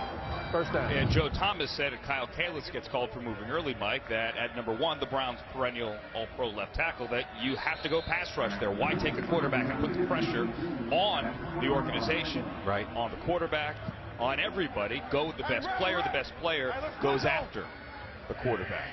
Again, Sefo Liufau from Colorado, 6 foot, 240 pounds in the game now at quarterback. And that was Kareem Hunt with the carry. I mentioned the Joe Thomas thing. This was Thursday with our colleague Dan Patrick. I think you need to get a pass rusher. I think you got to be careful reaching for a quarterback at number 1, because if they fail, guys, they don't help your team at all. That's a guy that's been around and seen a few quarterbacks go through those doors. And at the end of the day, I think Joe and I are in agreement. Yeah, I think they've got so many holes on this roster. Just a sure thing. Blue chip football players. Backing up 5, no gain on that carry to Hunt. Here, though, Hunt has all kinds of room on the draw. How about that carry there for Kareem Hunt? 2-time first-team All-MAC, the running back with a gain of 20 for the first down. And we talked a lot all week about the weight that he dropped. He was close to 230 pounds. He checked in at 208, but you see a little bit more giddy up and burst there than we're used to seeing. How about our little slot receiver out there, Taylor, by the way, from Louisiana Tech? He got one, and then he took one. Yeah, and I think little probably is the right term there. What'd you say his comp was for the week, Mike? Trent Taylor at 5'7", 177, comps to who, Mike? Andrew Siciliano. Got a little more weight. Big run for Hunt. Kareem Hunt breaks free. Far side 40, being chased by Bowser. Hunt inside the 20. A gain of 43. Wow. And you want to talk about getting through a hole quickly. Point of attack. Cuts back. Biznawadi walls off. He runs through Jordan Stern's tackle, keeps his feet. And the thing I liked about him most as a running back was after contact, his balance. And he's got a really powerful lower body. Nice job. That was, again, having that two-way go on the safety. Now you have more appreciation for the tackle we saw that was made earlier. The leading rusher in Toledo history has 7 carries for 80 yards. Doesn't need a breather after getting chased down by the linebacker. Stays in there. And Liufau's out of the shotgun from the 17. Right back to Hunt.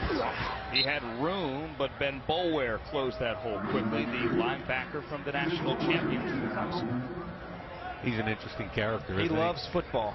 He's all ball all the time. We interviewed him the other day after practice, and he put the headsets on. I thought I gave him a compliment. I said, you know, everybody says you're too short and too slow, but all I see is a football player, and you're going to make a team. I thought he would take it the right way, and he kind of burred up, and he said, hey, forget about the measurables, forget about all that stuff. I proved for 3 years, and I'm like, yeah, dude, I'm on the boat with you. I'm with you. But I like the answer. I thought it showed a little fire. Held the back there to 3. Can't Hunt up to good. He's been a workhorse on this drive. Not a lot of room there. They're going to mark him down around the 12. I mentioned we didn't see the Bears run any zone read during the week that I can remember, and now they've made some adjustments at halftime and said, hey, it's working for them. Let's do it.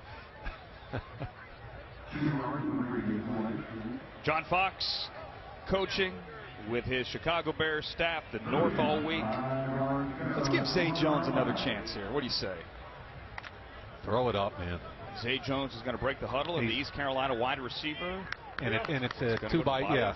He's got an opportunity here for a one-on-one here as long as they hold him.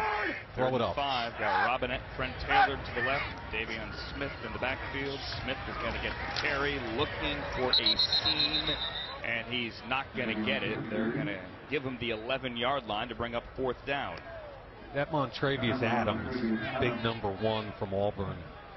DJ, you and I have talked a lot about him this week, and you know he's 6'3½", 308. He had a scoop and score against Minnesota State. Balls on the ground. You talk about athletic ability. Forget the way he scooped it, dropped his hips, picked it up, accelerated. It's a big man that can move. He's been in the backfield a bunch today too. Yeah. And he's going to stay on the field for special teams as Zane Gonzalez comes out. He's a first-team All-American from Arizona State, and he has the most field goals in FBS history with 96. Hit one earlier. This one will be from 29, and we are going to do a 2-minute warning in the third quarter with the score 16-3. The North got to line up for its second field goal here. 3 quarters almost done at the Reeses Senior Bowl. Field goals in FBS history for Zane Gonzalez, first team All-American. Hit one earlier, and he has hit another one. So another field goal for the North. 16-6 is now your score. That guy has made some money this week. Zay Jones in a 16-6 game. Out in the quarterback room. We didn't move like that. Not as much rhythm in the quarterback room.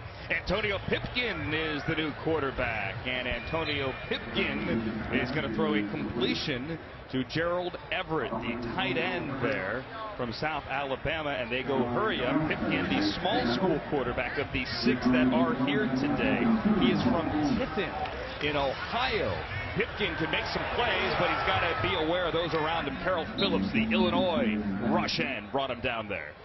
Same thing that happened. Now this is a coverage sack, really, because he's going to come around the end. McDermott actually has him, but when the quarterback escapes high and wide, he gets right into the pathway of the defensive end.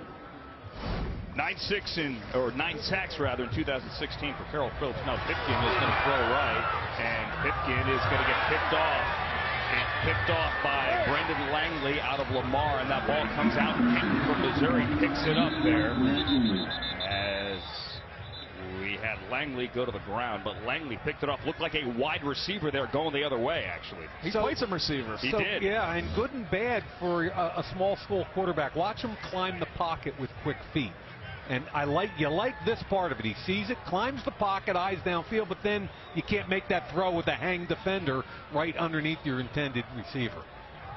Nice play by Langley. Yeah, this is what's so cool about the Senior Bowl is at the Senior Bowl, we've got, Florida State helmets down here, USC helmets. We just saw the Tiffin quarterback get picked off by the Lamar corner. The Lamar corner who was beaten earlier by an A&M wide receiver for a touchdown, and the Lamar corner who used to play wide receiver himself that had a nice run back there. And there he is, the 4th turnover of the day for the South team. As Brendan Langley from Lamar goes to the bench, and we make a quarterback change again. It's Nate Peterman, who started this game, back in here for the North. Peterman's going to step up in the pocket and throw behind Trent Taylor, the slot guy from Louisiana Tech. Yeah, I don't know if that was intended for Taylor or Davion Smith, who was cutting underneath it and almost got a piece of it, I think. This is the hard thing about these all-star games. So as a quarterback, and it's been a long time since he's been in the game, now you got to jump back in, try and find your rhythm again. Yeah. Peterman was 6 of 8 before he came back in, now 6 of 9 for 35 yards. 2 years as the Pitt starter, went there, got his MBA. The transfer from Tennessee when he lost his job to Josh Dobbs, who's playing for the South today. Here's Peterman on 2nd down. Again has to climb the pocket, throw to the outside, and here's your guy, Cooper Kupp. He is going to get wrestled down by a guy that arrived late off a red eye yesterday morning, Dwayne Thomas, the LSU slot corner. Nice release there, Mike. Yeah, good release off press. And he comes from an athletic family. His dad was a 5th-round pick of the Giants. His mom was a soccer player. They're both in the Pacific Lutheran Hall of Fame. Peterman again pressured and is going to throw it away. We haven't talked a lot about Cooper Kupp, but he really was one of the most impressive players at any position all week. There was a lot of curiosity because most of his production in college came against 1AA competition. Now, when he stepped up against Pac-12 competition, Washington State and Oregon, 27 catches, 6 touchdowns. And trust me, folks, there was a continuation of that domination all week long. Every day, he beat press coverage. He won quick. He won deep with speed. Be interesting to see what he runs at the combine, but kid's ascending. I got to give our Rhett Lewis some credit because he was at the Manning camp about 3 years ago, Mike, and Cooper Kupp had been down there with you down there. Yep. And he said, keep an eye on this receiver from Eastern Washington. I'm telling you, this guy is big time. So, Rhett, you got one right. Is that Rhett Lewis or Rhett Kleinschmidt? I've heard it both ways. Neutral zone infraction, number 57 of the defense calls number 72 of the offense to react. 5-yard penalty Automatic first down. They're going to get Ukime Eligwe from Georgia Southern, the Florida State transfer, the linebacker that won a national championship in 2013 with the Seminoles, had to leave, transferred to Georgia Southern, got here late in the week. Double go, F drag, HC, going on 1, ready? I want to see Nate Peterman try and push his ball down the field a little bit. You got Zay Jones out wide, you got Cooper Kupp in the game, two of the best wideouts, and your guy I know in this Look at the safety. He's like 30 yards deep. So what? Here we go. Peterman takes a shot, but that ball and his arm was hit as he threw, and it falls out of bounds. Who was that? Willis on there? You had me looking at the free safety, and I didn't see what I usually see. It looked like Willis DJ. coming off the edge. Yeah, Willis is up here, okay, and he's working on the left tackle. That's the Bucknell kid, Davenport, and soft edge. Yeah, and you've got this Davenport kid from Bucknell, longest player here, 87.5 inches is the Davenport offensive tackle from Bucknell. He's got a long way to go, really good feet, but he's got to get stronger. Jordan Willis got to the quarterback at the end of the second quarter and forced a fumble. Zach Banner recovered that one. This forces an incompletion, but here Peterman finds our guy Zay Jones, and on third down, that's enough for a first down to the 32. Although there is a flag. And that time Willis went with a bull rush against Davenport, the Bucknell kid. First quarter, North team. This will be a 30-second timeout. I beg your pardon, there was no flag. That was merely a timeout. Sorry, Mike, go ahead. Oh, no problem. I mean, watch Davenport here try and hold up against bull rush. And then again, Zay Jones, you know, he's always open. Physical at the top of his route. Yep. But I'm telling you, they have been coached. The Browns have coached not for these safeties not to give up a big play. They need binoculars back there to see the line of scrimmage, how deep they're lining up. There's two schools of thought with that deep safety. One is if he lines up that deep, he doesn't have to pedal. It's flat-footed read, and you drive either way. The other is, and the way I was always, you're typically somewhere around 10 to 12 yards max, depending on what you're playing. Greg Williams has coached his defense hard this week, certainly. Aggressively, but that is what Greg Williams does. Zay Jones, 2 catches for 28 yards, and that one to get him a first down. There's Greg Williams. Thought it was interesting this week, says that after he sees these guys up close this week, he's not going to watch them on tape because he's already seen them. He's already worked with them. Doesn't need to see him anymore as Peterman throws it out of bounds. I see Peterman, once he climbs up to reset, he's not resetting his feet at all. He's having trouble finding where to go with the football, but just is a little out of sorts right now. When you see him get some pressure here, I like the pocket movement. We've given him a lot of love for his pocket movement, but if you've got opportunity and if you've got some space, reset your feet right here. You get outside, put your feet in the ground. And Andrew was talking about the comment by Greg Williams, which is interesting. He said it to me on the field. He said it to Alex Flanagan in an interview. His point was, I'm not watching any tape. Once I get my hands on him on the field, I know what I need to know. I'm not going to mess it up with tape. Once I do my thing. 10 seconds remaining here in the third quarter. Peterman is going to throw it over the middle, and that is his running back, Kareem Hunt, out of Toledo. Watching the clock there winding down, they're going to call timeout with 3 seconds to go. Now, the North here has the football. The South started the half with the football. That means the North, if we figure this out right, because we didn't figure it out right at the end of the first quarter, is going to get the ball back if I'm correct. I am so happy you're navigating this stuff because I'm totally confused, Andrew. They're going to bring out Zane Gonzalez for the 39-yard field goal. He is 2 for 2 on the day. I mentioned earlier in the week I talked to a scout who's been doing this for over 20 years and said this is the highest grade he's ever given to a kicker. Most field goals in FBS history. He is a first-team All-American at Arizona State, and this one again with a whistle. I watched from Fox. 39. I watched John Fox walk down to the ref and tell him that he wanted to ice him, and then walk away. Does he ice his own kicker? Man, Mike, I like. What's he doing? I like chocolate icing. I like vanilla icing. I do not like all-star icing. Wow. The timeout, so the clock expired, and he had to start all the way back to the other end of the field. Explaining it to John Fox. with 3 seconds left. Look at the two of them giggling and laughing. Did you get all that? South looks to be out of timeouts. Hugh says thumbs up. Did Hugh call it? Well, right now we have no South timeouts on the board here, although the scoreboard does say 2 timeouts remaining. The scoreboard actually above the bleachers here in the end zone. Because I watched John walk down and I didn't understand why he would ice his own kicker unless he wanted to evaluate him. Well, here we go now, the 39-yard field goal try. Whatever just happened. Zane Gonzalez 2 for 2, and now 3 for 3, and that is the end of the quarter. Who gets the ball? You need to come back to find out. They're going to wrestle at midfield, actually. He hate me. But we love the game. 16-9, 1 quarter to go here. The 2017 Reeses Senior Bowl.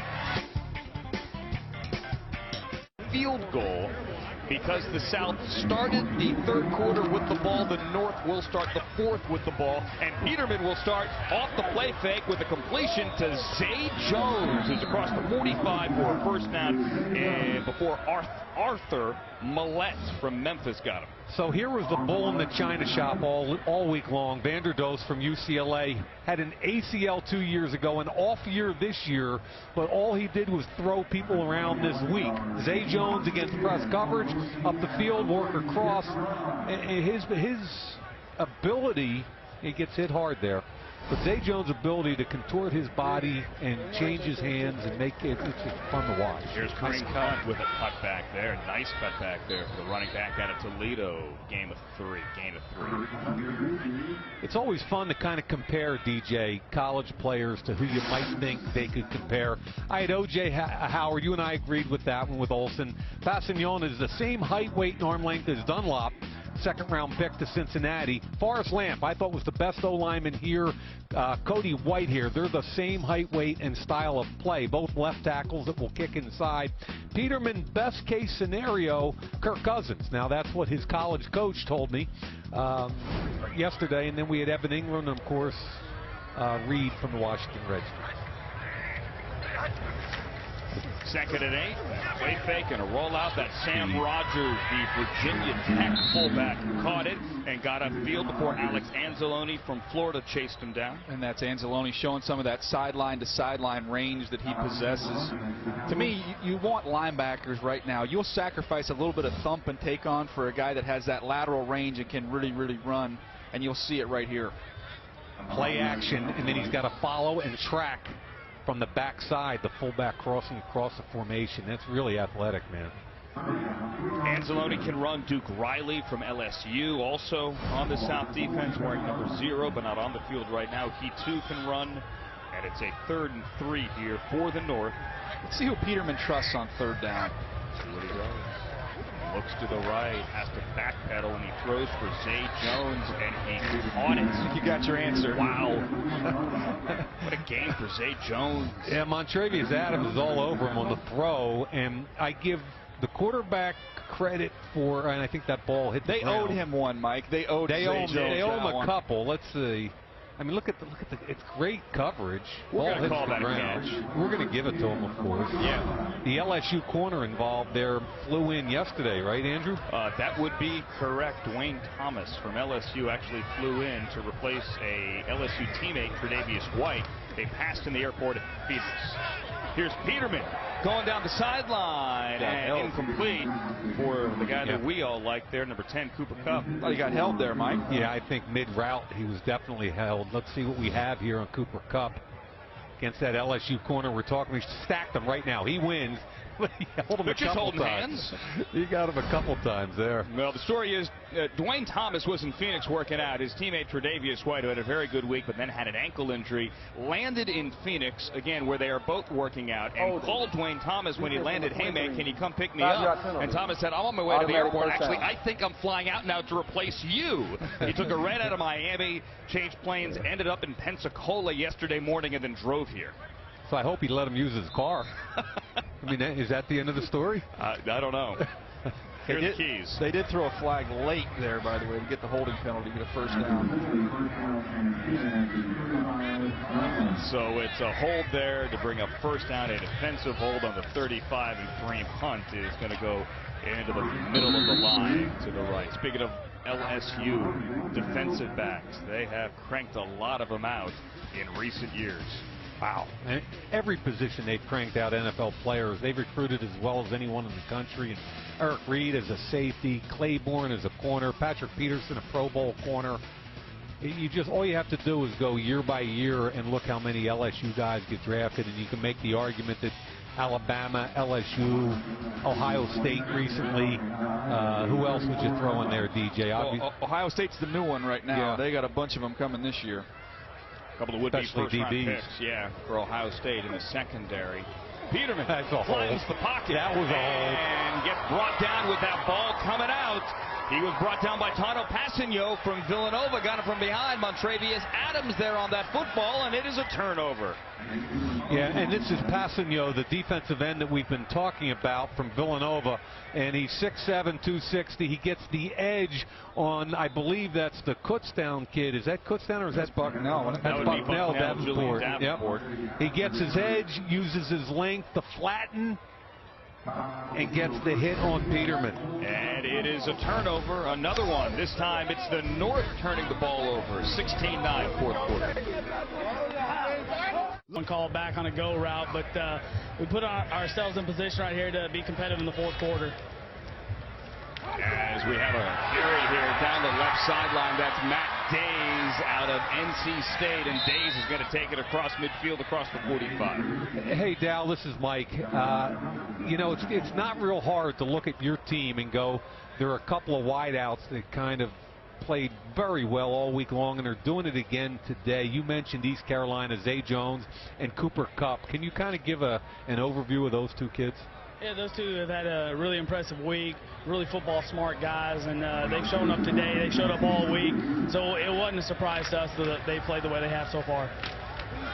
Days again, gain of around 2. DJ? Dow, you've seen Kareem Hunt pop a couple runs so far today. What's your impression of him, the running back from Toledo? Yeah, he's done a nice job. He had the one big series where I think he had 4 runs, took us all the way down the field. He's had a good week as well.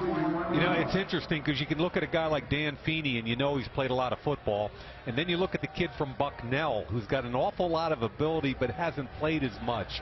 Can you give a kind of a contrast of the two players? Well, you hit it, Mike. They come from 2 different programs. You have a big school kid and a small school kid.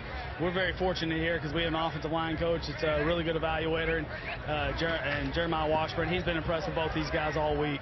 As we have Pipkin rolling out, pump fake, and he's going to get ridden out of bounds there by Hassan Reddick. Hey, we had fun with this, Dal. Would you do this during a regular season game? No, there's no way. Right there, I have no clue what's going on behind me. It's a little bit scary, so I'm listening to you guys closer than I normally would. All right, well, Dal, go back to your play sheet. Thanks for being a good sport here. Good luck Appreciate the rest you guys. of the way. Enjoy it. Thanks, Dal. Dal Loggins, the offensive coordinator, not only for the Chicago Bears, but for the North team as well. His team down 16-9. And guys, here's a 3rd and 6 for Antonio Pipkin out of Tiffin. I want to see him take off and run a little bit. He's got DeRoute over the right. Josh Reynolds slotted left. He's going to throw for Reynolds, and there's a completion. And there is a first down with the tackle there, number 16 out of Lindenwood, Connor Harris. So Pipkin is 6'1", 225, 44 consecutive starts at Tiffin.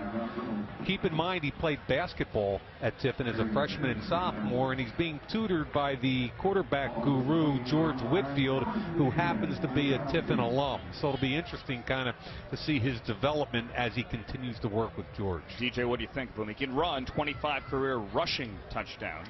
Yeah, you see a lot of athletic plays, some big-time throws on the move. You'll see him take off and make plays with his legs. This week, when he threw the pick, Mike talked about him climbing up in the pocket. That's what I want to see from him, though. Just live in that pocket, climb up, and make some throws. Here he's going to hand to Jamal Williams, the leading rusher in BYU history, across the 25 to the 24, as we are under 8.5 to go here in the fourth quarter in the 2017 Reeses Senior Bowl. The South with the lead and with the ball. It's always interesting when you look at a small school kid, you go to the website in their bio, he was listed at 6'3". And I'm watching tape thinking I got a 6'3" kid, and he got here and he was 6'007", which means just an eighth of an inch short of 6'1", which is a significant difference at the quarterback position. Absolutely. You know, we had some people ask my height after Alex Flanagan tweeted a photo of us on the field before the game. How tall are you, Andrew? I responded, as everyone knows, I am 6'3", which got one response. That means Mayock must be 7'3". 16-9 is your score. Thanks to Dal Loggins for joining us. Hey, get out of the way. Always keep your eyes on the field, Coach. Did we distract you? Home for a while, had some off the field stuff, went to a JC, got to Oregon 4 games, and lit it up here, and has had a great career ever since. Absolutely. Got some great feedback from Kyle Long, from Derek Carr, among other NFL players watching this week as Pipkin goes for Taylor, and he's going to get picked off in the end zone. It's another turnover for Lorenzo Jerome from St. Francis. He does it again, and he has some return ability, weaving his way back across the 15. 2 interceptions and a forced fumble. After he played in the NFLPA game and had a couple turnovers. Horrible, bad throw by Pipkin. I mean, he just stared it down and hung it up there. But let's give Lorenzo Jerome, who's sitting right in the middle, he's reading the quarterback. Look where the quarterback's taken. 2 hitches, throws it way up in the air. Jerome says, thank you so much. This is like Christmas today. It's awesome, and I love seeing that kid compete the way he is. You want to put that ball up sooner, and you want that over the outside shoulder. Hung it up inside and locked on, and that's that's a big adjustment you're making. It's come from Tiffin to coming out here. Adjustment, but you can't stare it down like that. I mean, free safeties are just hoping to rob your eyes. And now the North gets it back. We let Dal Loggins get back to his play sheet, and he's back on offense, and Kareem Hunt stays on his feet before Duke Riley wrestles him to the ground. I say wrestle, he was hanging on for dear life, and he got to the 34. He's making some money today, Mike. Yeah, I like Kareem Hunt, and again, his weight might be down. Watch him get skinny through the hole. Good cut right there, gets up through, breaks a tackle, makes a move in the open field, and Kareem Hunt's having a day. And my point was, if you're 225, which is what he was this season, why did you weigh in at 208? And I still want to know, but man, he's played well. And he's now over 100 yards, 106, and counting after that 18-yard run of this one for close to 10, and near another first down. Temple tough in the middle of this line. Deion Dawkins was a left tackle at Temple. They're kicking him inside to guard. Now at guard, he's got to pull out, and look at the seal on the end against Willis. Nice play right there by Deion Dawkins, who I think has the capabilities to be a starting guard in the NFL. Officially, it is a gain of 9 for Mr. Hunt, who's up to 115 yards rushing. By the way, if you are wondering, the Senior Bowl record, 192, set in 1959. By Norm Odiniak. You calling that one, Mike? You want to call the name there? You're going to tell me I should have known that name. I mean, if you're going to throw it out there, you got to tell people who it was. I just said 59, Mike, because I didn't want to have to say was it the Notre Dame kid? It was the Notre Dame kid, except I don't think 1959 we could say kid anymore in 2017. Cam Sutton is playing free safety now. He's in the parking lot. You can't even see him. He's back here. Well, I'll say this. The 117 now ties Mike Cloud from Boston College, 99, is the 10th best rushing performance of all time. Now number 9. Mike Cloud. Yep. Dawkins just dumped the linebacker, then extended a hand to help him up, and Duke Riley had too much pride for that. No thanks. Hey, Dawkins is a heavy-handed kid, man. He's a load. And when I say load, I mean that in a very complimentary fashion. Deion Dawkins, a couple of Temple tough guys. The other one, Hassan Reddick, obviously. Sam Rogers, fullback there, had that carry.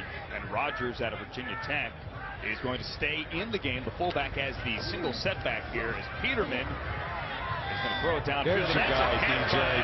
Trent Taylor out of Louisiana Tech. Andrew not only can call the play, he actually ran down on the field and made the catch. That was me. I caught 136 passes this year, 99 in 2015. Look, that full extension right there. And he's in the red zone drills earlier this week. He scored a couple touchdowns. He's so quick inside in the slot. He doesn't have the size you want, Mike, but he's somebody in that fifth, sixth round area. You get yourself a slot receiver. Do you mind you of Braverman at all from last year? Yeah, he's a little stockier than Braverman. Who's now on the Bears, I believe. Yes. Busted play. And Peterman is going to move forward and save it for maybe 2 yards. Kareem Hunt was back in the game with his 117 yards, and they were not on the same page. You know, this Deion Dawkins from Temple is interesting to me. He was coached really hard at Temple by an old school guy named George DeLeon. If you can survive George, you can probably survive any offensive line coach in the NFL. And the other reason I like this kid, outside of his physical skill set, he was a defensive lineman until late in his freshman year. So he's still developing. He's powerful lower body, heavy punch, and he's been coached hard. I think this kid's got some upside.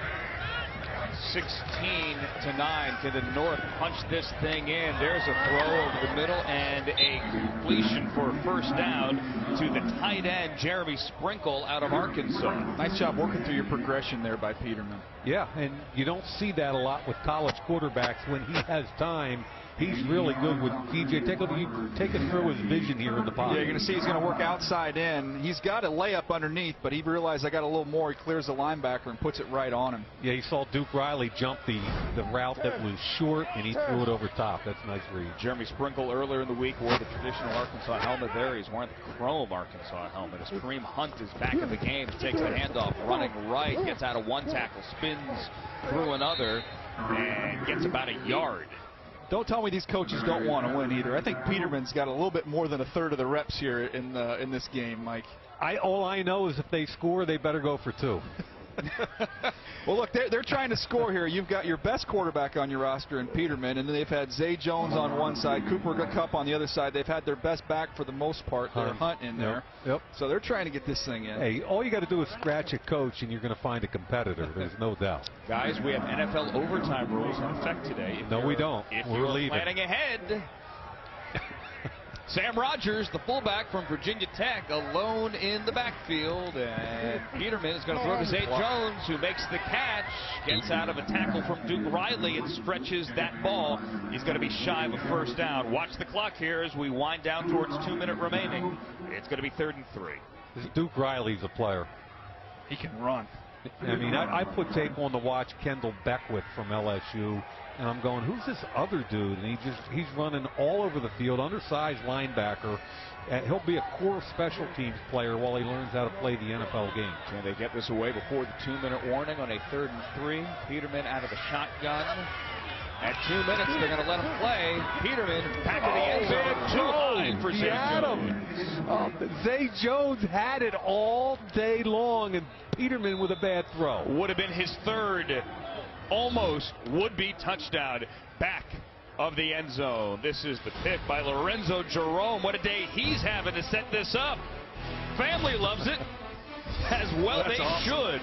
How cool is that? 2 minutes to go, 1:55 of the Reeses Senior Bowl. Mike, what do we got? I know what you think it's going to be. Let's see what the formation is if your guy's going to get his rub. We saw a little pick route here to our. This is what you want down here, a little rub, right? Like boom and boom. That's what we like saw. That's what we saw. It's going to be 4th and 3. Went the other way. End zone. Zay Jones for the touchdown. Finally, he gets one. Why make it more complicated than it needs to be? Throw it to him. Throw it to him. Boy, did he have a great day.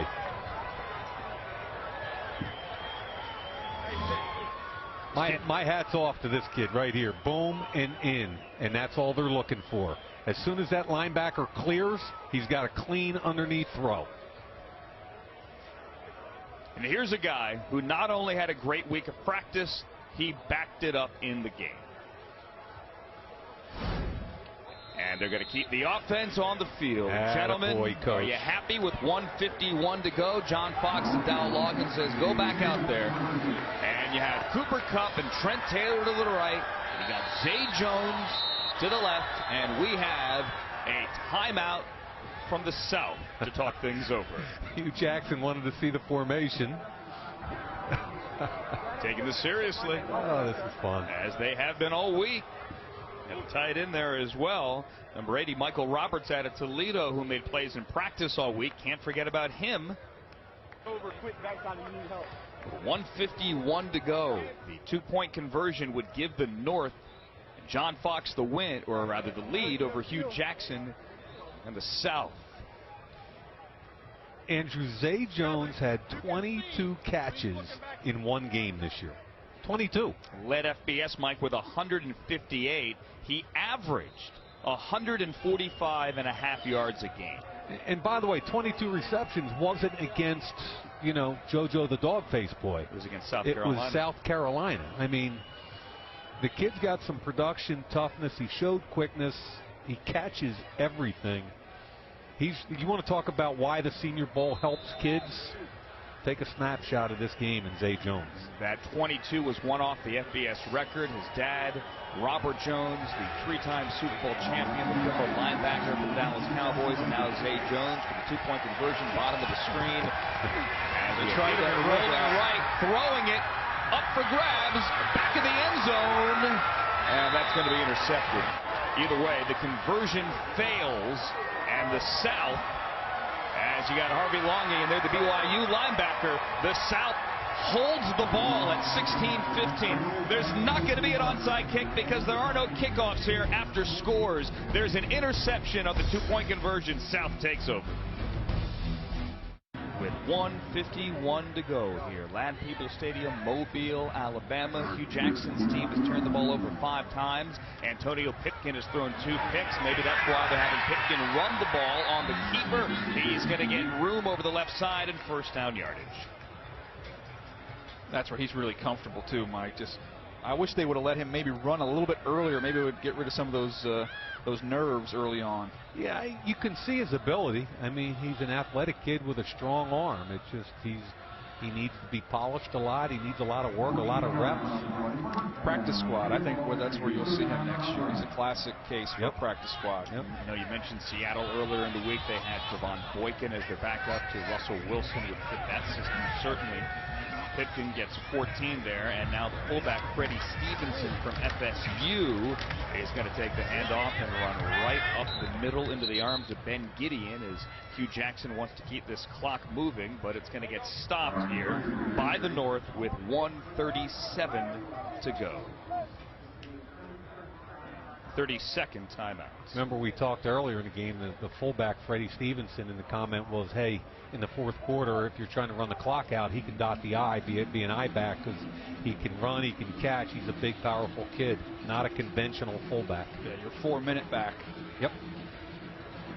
Hugh Jackson has worked with the quarterbacks all week long. He's worked with Davis Webb. He's worked with Josh Dobbs. He's spent a lot of time as well with Antonio Pipkin, who is the 2016 Great Lakes Intercollegiate Athletic Conference Player of the Year. The GLIAC. Something like that. 2nd and 4. And Jamal Williams, the BYU tailback, comes in to dot the I. And he'll take the handoff behind Stevenson. Jamal Williams with a strong carry to midfield. Ryan Glasgow from Michigan was there, but that's a first down. That was a good physical run. Can I make a request real quick? Can we see Mayock dancing again before the show's over? We've got 1:20, please. No. Come on. No. As the senior member of this booth? No, I need to see that again. I think America wants to see that. I know one more my time. kids don't want to see it again. Lee just texted me. She said, please show it again. Lee's embarrassed. Michael's embarrassed, and justifiably. Yeah, but, you know, Lee had a birthday last week. Michael's always watching. You know, you weren't home for the birthday. This is the gift that keeps on giving. I don't ask for much. I promise I do not ask for much. I'm just asking that. We got 55 seconds left, You want to put that other dude dancing, Seven, you let him dance. I'm not a dancer. We caught Zay Jones dancing. Stevenson again makes a nice move there. As you said, he could be your 4-minute back. Stevenson gets 3. You ask for it, you get it. Ladies and gentlemen, he can bust a move. Folks, that is the definition of dance like no one's watching. But sadly, Mike, for you, somebody was. Yeah. Sadly for you, but great for us. Social media. I'm not opposed. We still have 24 seconds. If you want to bring it back another time, I'm okay with that. DJ, in addition to short arms, DJ, your lack of athletic ability in any kind of dance move. Yeah, let me tell you, you guys, going back to the East-West Shrine game last week in Florida, you guys, as we see handshakes, and this is going to be it, you guys had a good co-host jab thing going back and forth. Well, he can't about State. He can't spell Appalachian State, yet he's proud. I'm not sure I can either, and I'm from Virginia.